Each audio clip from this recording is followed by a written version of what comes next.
सभी किसान भाई और पशुपालकों को मेरी नमस्ते। मैं डॉक्टर करण आज जिस इंजेक्शन के बारे में बात करूँगा वो इंजेक्शन बेलामल इंजेक्शन है। तो आप सभी का आपके अपने यूट्यूब चैनल में फिर एक बार स्वागत है। आज मैं जो बात करने जा रहा हूँ, जिस इंजेक्शन के बारे में फुल डिटेल पूरी जानकारी मैं दूंगा, वो इंजेक्शन है बेलामल इंजेक्शन। बेलामल इंजेक्शन हमारे पशु में कहाँ काम आता है, कब देना है, कितना कितना देना है, किन किन बीमारियों में देना, किन किन पशुओं को देना है। तो आइए इसके बारे में बात करते हैं। बेलामल इंजेक्शन जो होता है ये बी कॉम्प्लेक्स होता है और बी बारह इसमें बी विटामिन बी12 का साल्ट होता है। ये लीवर स्टेट होता है, ये लीवर को मजबूत करता है। अब हम इस इंजेक्शन को जो दे सकते हैं किन किन पशुओं को और किस किस बीमारी में दे सकते हैं। हम इस इंजेक्शन को पशुओं में छोटे बड़े सभी को दे सकते हैं। इसका कोई साइड इफ़ेक्ट भी नहीं है। और बेलामल जो इंजेक्शन है, लीवर जो स्टेट है, इसको हम कीटोसिस, एनीमिया और पशु की डाइजेशन कम हो गई है या पशु की रूमन की गति मंद पड़ गई है और कीटोसिस काफ़ी दिन से खाना चारा नहीं खा रहा है, तो उसमें भी दे सकते हैं। डायरिया में भी हम इसको बेलामल इंजेक्शन को दे सकते हैं। डायरिया में भी यह बहुत अच्छा काम करता है और टाइनाफ्लोमसोम में भी इसे दे सकते हैं।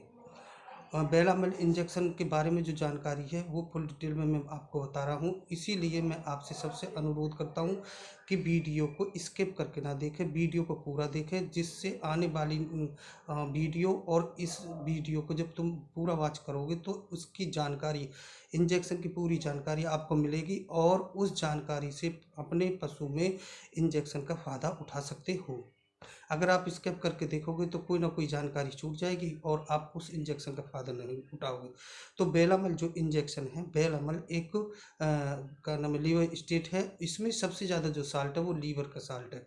यदि पशु को भूख नहीं लगे, अपचयन हो गया है, पशु जुगाली कम कर रहा है, चारा कम कर रहा है, पानी कम पी रहा है, कीटोसिस हो गया, काफ़ी दिन से बीमार है और क्या है और उठ बैठ गया है, तो वहाँ पर भी हम बेलामल इंजेक्शन का प्रयोग करते हैं। दूसरी एक इस इंजेक्शन को हम कभी भी आईवी रूट से नहीं लगा सकते। ये आईवी रूट का इंजेक्शन नहीं, यानी कि नस में नहीं दे सकते हैं।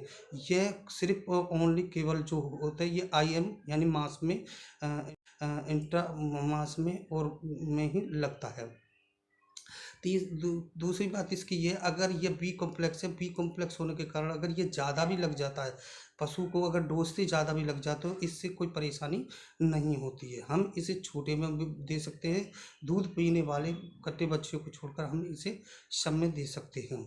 अब इसकी एक सावधानी और अब इसके बारे में जो मैं जानकारी दे रहा हूँ, तो पशु के रोग के बारे में मैंने बता दिया कि कीटोसिस है, एनीमिया है और फाइब्रिया है और रूमन की गति कम है, चारा कम पकड़ रहा है, पानी कम पी रहा है, तो वहाँ पर हम इस बेलामल इंजेक्शन को लगा सकते हैं।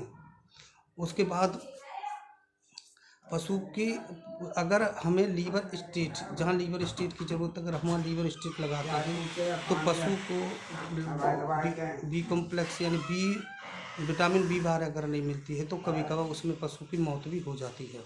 इसलिए हमें पशु को बी12 विटामिन देनी बहुत ही ज़रूरी है।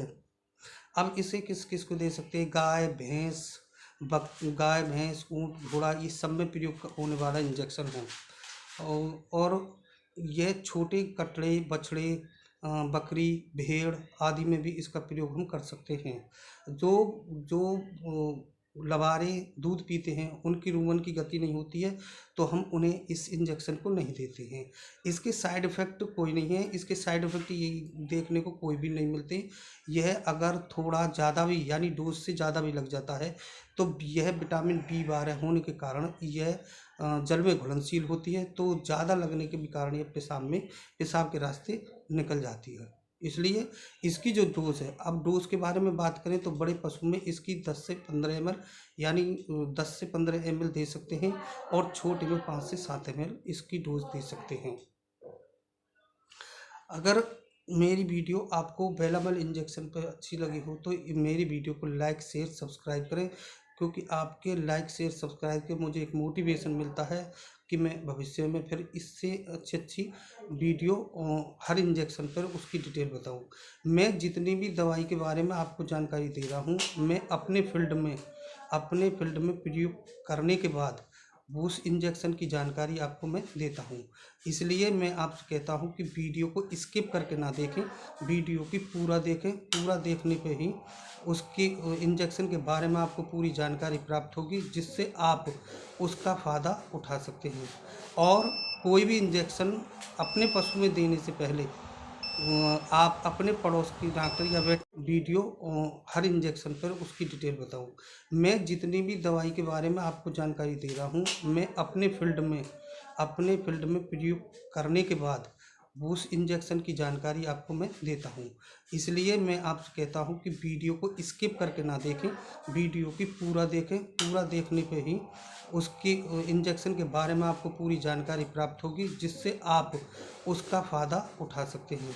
और कोई भी इंजेक्शन अपने पशु में देने से पहले आप अपने पड़ोस की डॉक्टर या वेटनरी डॉक्टर से उसके बारे में सलाह ले लें। खुद डॉक्टर बनने की कोशिश ना करें, क्योंकि यह जो दवाई के इंजेक्शन के बारे में बता रहा हूँ, ये सिर्फ नॉलेज है। अगर पशु को 103 या 4 या 5 तक बुखार है तो लेबर स्टेट ना दें, क्योंकि ये बुखार को कम नहीं होने देता है।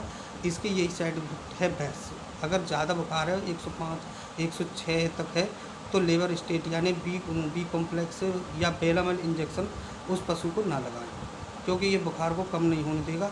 और अन्य हर बीमारी में जो मैंने पहले आपको बताई उसमें इस इंजेक्शन को दे सकते हैं। तो आप अपने आप को इंजेक्शन को लगाने की कोशिश ना करें, ना खुद डॉक्टर बने, किसी न किसी वेटनरी डॉक्टर से उसके बारे में सलाह जरूर लें, तब अपने पशु पर इसका प्रयोग करें और वीडियो को पूरा देखें। अगर आपको वीडियो पसंद आई तो लाइक शेयर सब्सक्राइब करें, अपने साथ वाले अपने यार रिश्तेदारों में करें जो इस इंजेक्शन के बारे में जानकारी लेकर उसका फ़ायदा उठा सकें। फिर मिलते हैं किसी अन्य वीडियो में, तब तक के लिए नमस्कार, धन्यवाद।